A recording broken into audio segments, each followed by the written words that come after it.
Office আদালতে sweet পরে শীতাতপ নিয়ন্ত্রিত যন্ত্রের তাপমাত্রা কমিয়ে রাখার প্রবণতা থেকে বের হয়ে আসার পরামর্শ দিয়েছেন বিদ্যুৎ ও জ্বালানি উপদেষ্টা ফাজুল কবির খান।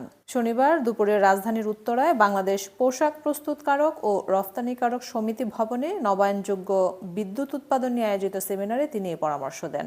উপদেষ্টা বলেন, আসছে রমজান ও গরমে কোনো লোডশেডিং হবে না। এসির তাপমাত্রা 25 ডিগ্রির নিচে নামানো যাবে না। গরমে কেন স্যুট পরতে হবে? স্যুট পরে এসির তাপমাত্রা কম রাখার প্রবণতা থেকে বের হয়ে আসতে উপদেশ দেন এই উপদেষ্টা। ইনফ্রাস্ট্রাকচার ডেভেলপমেন্ট কোম্পানি লিমিটেড ব্যর্থ প্রতিষ্ঠানে পরিণত হয়েছে উল্লেখ করে তিনি বলেন, এর লোকজন কাজ না করে ঢাকায় বসে সভা সেমিনার নিয়ে ব্যস্ত। বিদ্যুৎ ও জ্বালানি খাতে ব্যাপক দুর্নীতি ও লুটপাট হয়েছে জানিয়ে ফাজুল কবির বলেন, আন্তর্জাতিক মুদ্রা তহবিলের ব্যাপক চাপ থাকা সত্ত্বেও গত 6 মাসের মধ্যে বিদ্যুতের দাম বাড়ায়নি সরকার। বিদ্যুৎ ও জ্বালানি খাতে 42,000 কোটি টাকা ভর্তুকি দিতে হচ্ছে সরকারকে।